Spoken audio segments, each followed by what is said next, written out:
नमस्कार, मैं नियाज खान और आप देख रहे हैं NMF news. Bollywood actor Naseeruddin Shah बेबाकी के लिए जाने जाते हैं। हालांकि कई बार खुलकर बोलने पर उन्हें ट्रोल भी किया जाता है। वहीं एक बार फिर नसीरुद्दीन शाह ने एक बड़ा बयान दिया है। दरअसल पिछले दिनों देश के साधु संतों द्वारा धर्म संसद का आयोजन किया गया था। इसमें हमारे देश के राष्ट्रपिता महात्मा गांधी के लिए अपशब्द भाषा का इस्तेमाल किया गया और नाथूराम गोडसे को हीरो बताया गया और साथ ही साथ देश के मुसलमानों के विरोध में हथियार उठाने की बात कही गई। हालांकि उसी धर्म संसद में राम सुंदर जैसे महंत भी मौजूद थे, जिन्होंने गांधी के खिलाफ ऐसी अभद्र भाषा का विरोध किया और कहा कि जिस मंच से गांधी को गाली दी जाए वो सनातन धर्म नहीं हो सकता है। ये कहते हुए खुद को धर्म संसद से अलग कर लिया। मैं आप सबसे पूछना चाहता हूं इस बात को कि इस धर्म संसद से, इस मंच से जिस बात को कह के कह के यहां से चले गए, अब आप बताइए, उस समय खुद ताली बजाए थे, क्या महात्मा गांधी सही में थे? क्या महात्मा गांधी थे? टीवी का रिकॉर्ड है, आप देखिए, यही सब तक उच्चारण किया गया यहां से और ताली मुंह से खूब बजी थी। सर 1947 का वह घटना याद करिए जिस परिस्थिति वश भारत स्वतंत्र हुआ। वह महात्मा गांधी ने क्या कुछ नहीं किया जिसे राष्ट्रपिता का के उपाधि साथ नवाजा गया। अब उनके विषय में इस धर्म संसद से ऐसी बात, ये हमारा सनातन धर्म नहीं हो सकता। मैं बहुत क्षमा चाहता हूं आप सबसे, आप लोग भले ही बुरा लगा हो, लेकिन इस धर्म संसद में अपने आप को अलग करता हूं, पृथक करता हूं। धन्यवाद। अब बॉलीवुड एक्टर नसीरुद्दीन शाह ने धर्म संसद को लेकर बयान दिया है। उनका मानना है कि जो लोग मुसलमानों के नरसंहार का आह्वान कर रहे हैं, दरअसल वो देश में गृह युद्ध का आह्वान कर रहे हैं।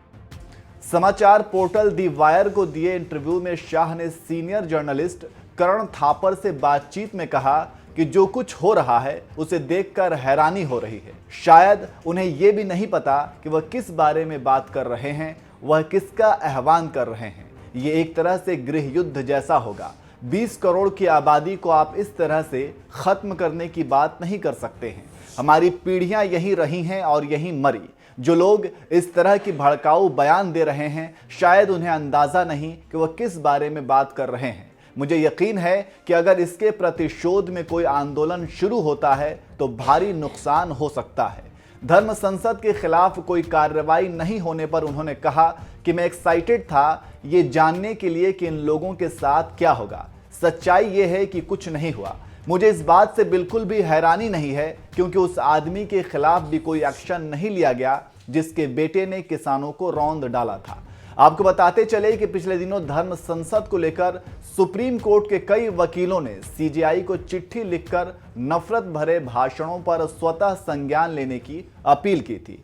इस चिट्ठी में हरिद्वार में धर्म संसद और 17 से 19 दिसंबर के बीच दिल्ली में हुई बैठक का हवाला दिया गया था और 9 लोगों के नाम बताए गए थे जिनके खिलाफ भड़काऊ भाषणों के वीडियो के आधार पर कार्रवाई करने की अपील की गई थी। इस बीच एक और वीडियो वायरल हो रही है जिसमें यति नरसिम्हानंद सरस्वती और नया हिंदू धर्म अपनाने वाले जितेंद्र नारायण त्यागी को देखा जा सकता है।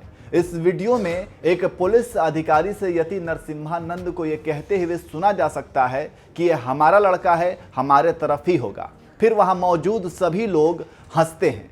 होने के बाद आपकी ओर से ये संदेश जाना चाहिए कि आप बायस्ड नहीं है, आप प्रशासनिक अधिकारी हैं, संवैधानिक हैं और आप सबके प्रति इक्वल न्याय करेंगे। ये उम्मीद हम आपसे रखते हैं और आपकी सदैव जय हो।